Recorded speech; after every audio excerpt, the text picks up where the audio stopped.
We've got some big, real stories coming for you this evening, and we're going to kick it off right now with our top one.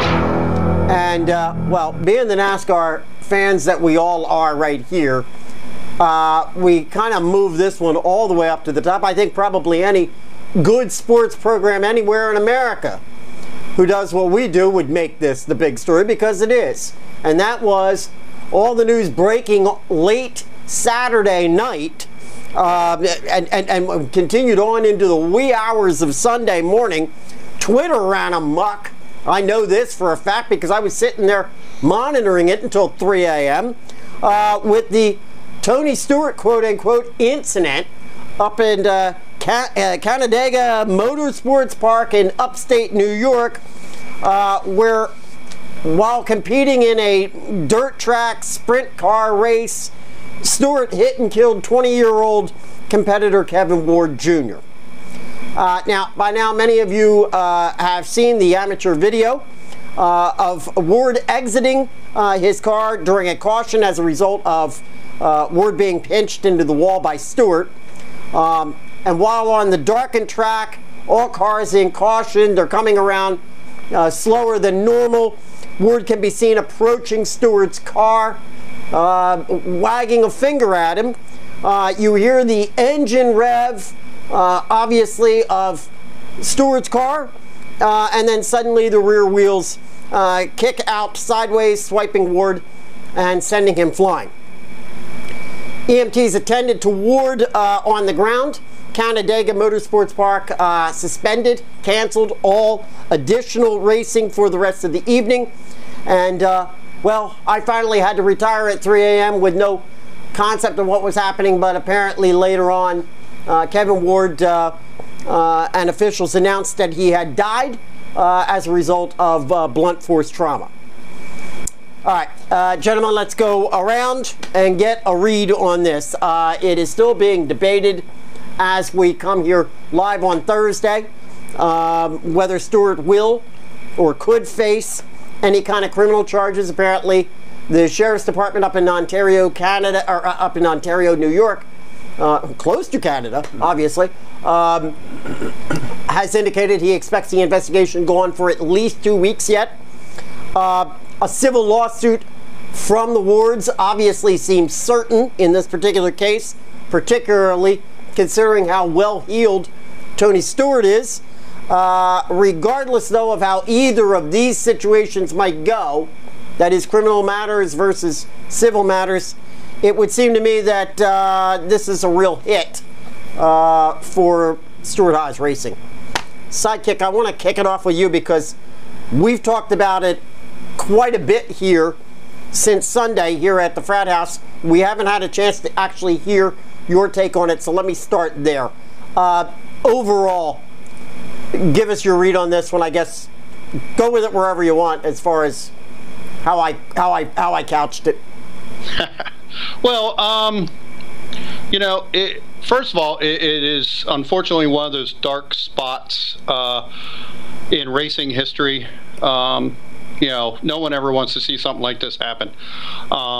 There's been a lot of, you know, people on the ground who, you know, have said what they've said. There's been media people reporting. There's been, you know, legal people on TV shows reporting on this. And, you know, it's an unfortunate incident. You know, we're not going to find, until the investigation's done, we're not really going to find out what exactly happened about this. Some things that are, you know, obvious are, one, you know, you have a young driver who gets wrecked, gets out of his vehicle, proceeds down the track towards other oncoming race cars, which, you know, speaks of, you know, safety concerns there. And then you've got Tony Stewart with his visibility. There's been numerous people that have said if this hadn't been Tony Stewart, nobody would be giving two doo-doos about this. You know, because of the fact that, you know, because it's Tony Stewart, you know, national media is involved, et cetera, et cetera. So, you know, I personally think this is just an unfortunate racing incident. You have, dirt track with cars with, one, maybe two gears, where you have to rev engines to steer. You're on a dirt track where you don't necessarily have the ability to turn sharply like you see on NASCAR tracks. Right. You've got people that are blaming NASCAR, saying NASCAR needs to get involved, and this is not a NASCAR incident. No. This was on a local track. Yes, it involved a NASCAR driver, but I don't think that NASCAR needs to get involved in this per se, other than to monitor it and look at what the possible safety ramifications are, and do they need to adopt that in NASCAR? Because we've seen Tony Stewart's a perfect example where he's gotten out of his car, walked down the track, and thrown a helmet at a car. Thank you. It's a little bit different though on a concrete track where you've got steering ability.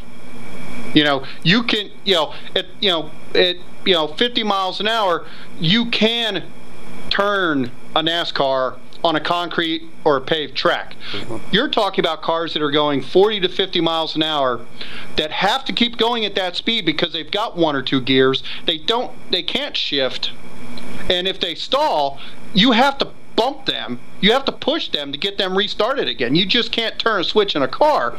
So you're on a dirt track that you can't necessarily, you can't really steer a car, turn it. So, there's definitely some serious safety things that we need to look at here. And unfortunately, we don't know all the facts. We don't know if Tony's view was obstructed. The father has come out and said that, hey, Tony was the only one that got nearer to his son. One of the slides you have that you have in our slide deck here for our presentation shows another car that's not Tony Stewart that is close to Kevin Ward Jr. So, at the same time as you have the media sitting here pumping, their own opinion on the American public, then you've got the words that are coming out. You've got an aunt who's sitting there posting on Facebook about, Tony Stewart being a dick. You've got the father coming out and who did not see the accident.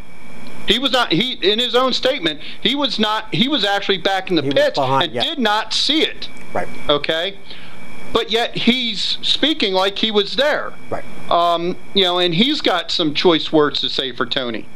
And about his behavior. And of course, everybody's going off on Tony Stewart's hot-headed temperament and the fact that he was in anger management. Okay.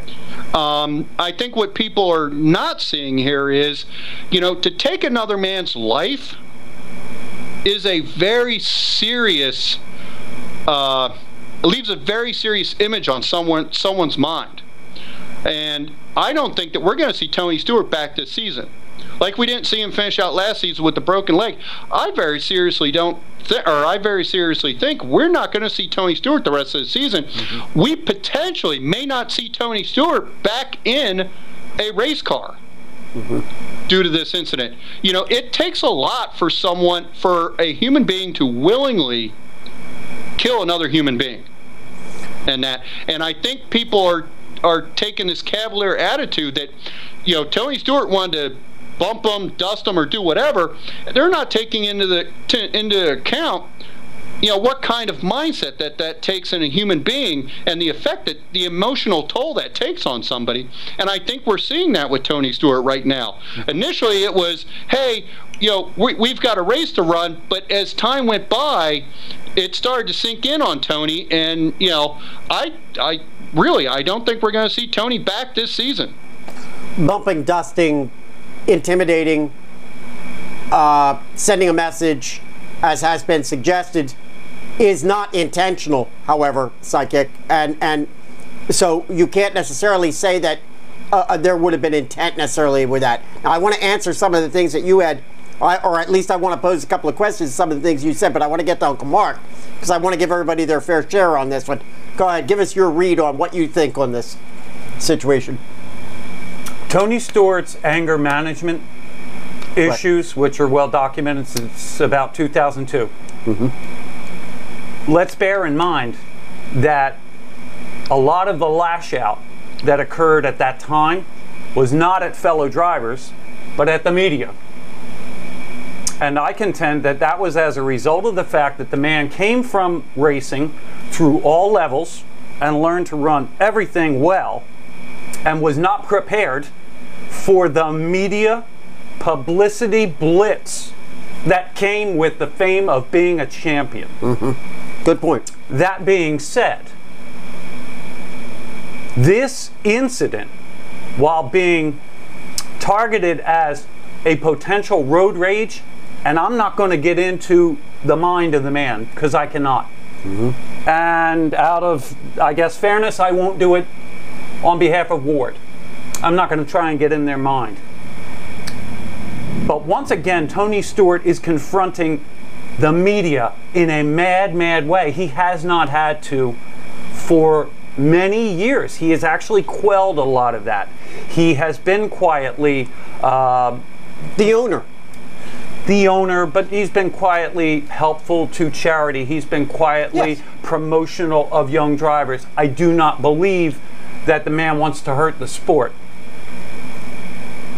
On the other side, he is an owner at a NASCAR level. And while he had motivation to become an owner so that he could free himself from the Gibbs contract and thereby run at all racing levels, right, he has a responsibility, I believe, first and foremost to his team. And the greater tragedy for Tony Stewart, whether or not he races again, whether or not he is convicted of any crime, is that he may have torpedoed his own image to the very sponsors that promote the sport he loves. He may have to seclude for the balance of the year. I don't think he will necessarily quit racing altogether. But there might be reason for him now to really think again, as he did in 2002. What am I doing in handling the media? Because that's ultimately his biggest challenge. We've brought up a number of different things here. We've brought up the fact that, and these are obvious things that the media has also brought up in the past number of days, any media that you look out at. The previous histories of rashness on the part of Stewart, even with his own peers in NASCAR. The fact that, you know, when he was with Gibbs exclusively, he was not allowed to drive anything else. The very things that many of us who are racing fans have sat back, and I made this comment here the other day, many of the things that we as racing fans have loved about Tony Stewart is the fact that, as you point out, Mark, he appreciates the sport. He loves the sport at all levels. We sit there and go, isn't that great? That's wonderful. This guy will go down to other levels. You know, he'll get in there, he'll muck it up, he'll run a dirt track. Isn't that so cool? Well, all right, I'm going to back up the bus for a moment. We see drivers like Harvick, Keselowski, Kyle Busch, you name it, all running nationwide. This guy's not running nationwide. He's out running dirt tracks with 20-year-olds.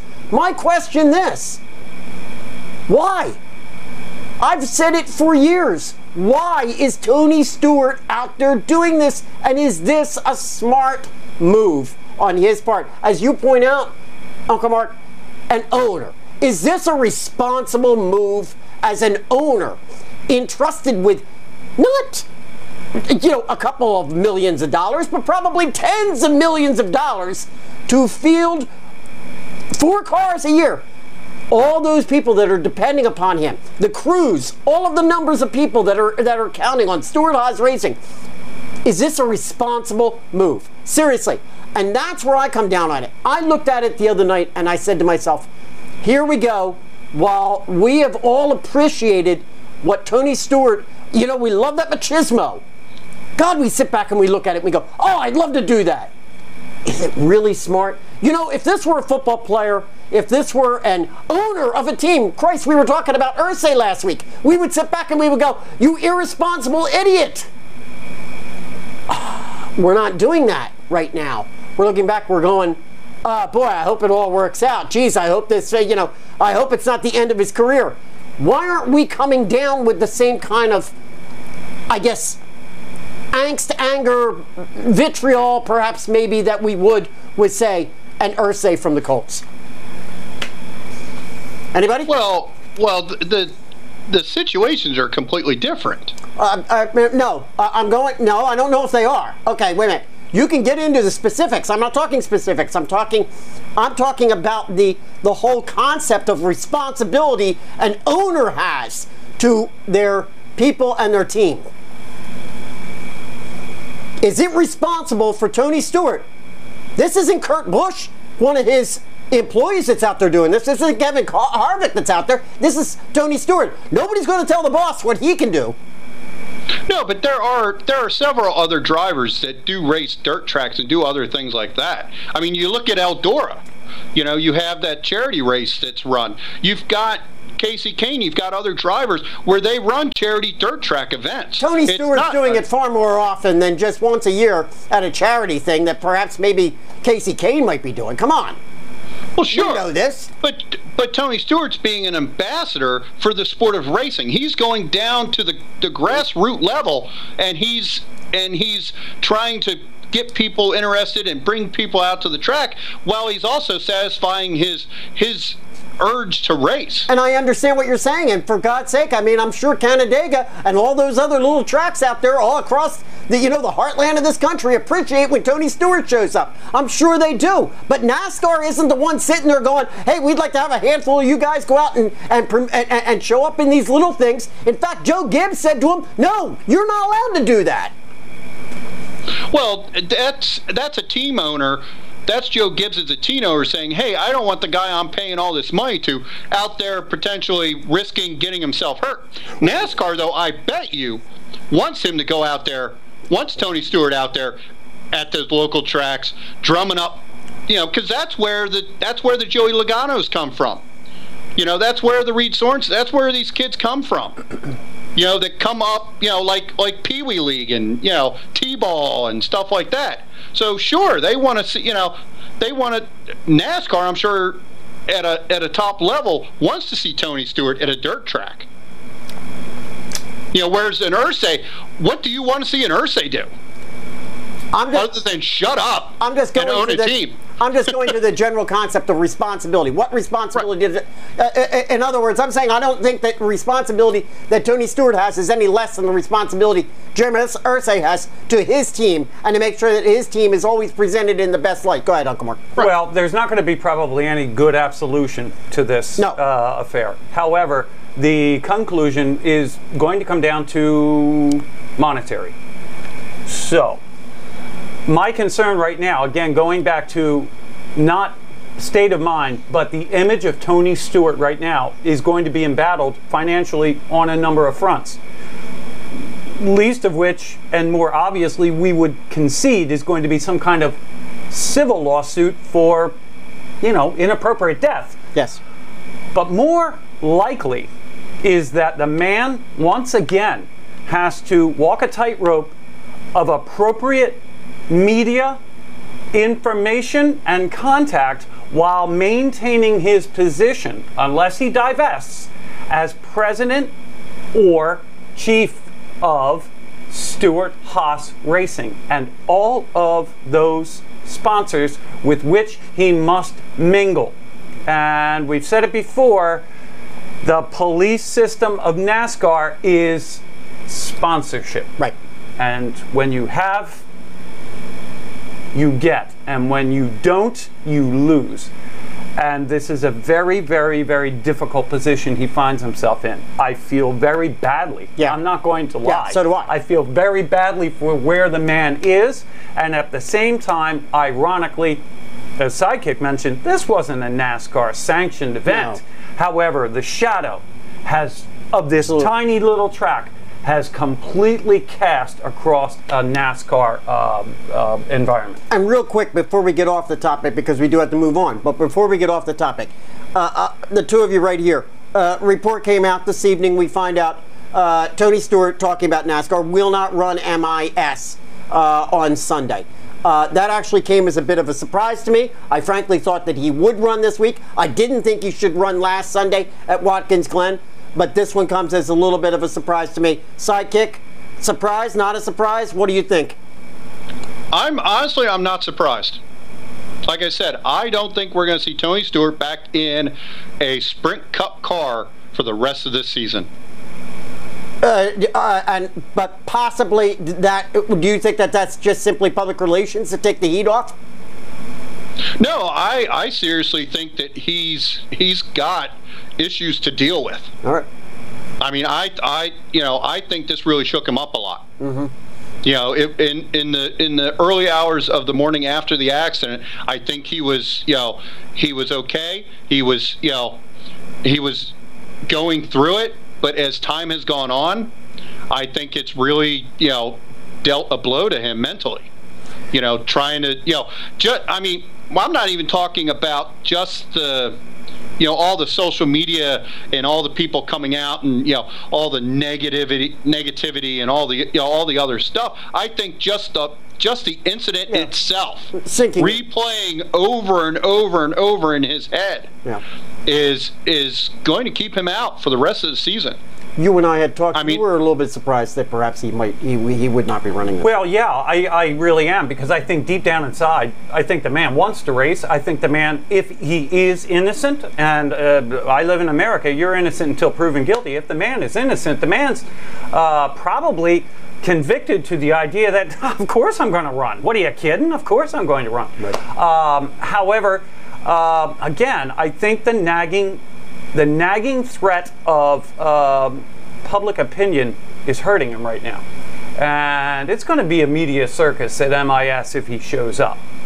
I think Jeff Burton's in for some of that anyway. Maybe not as much as last week when the 14 was driven in absentia of Stewart.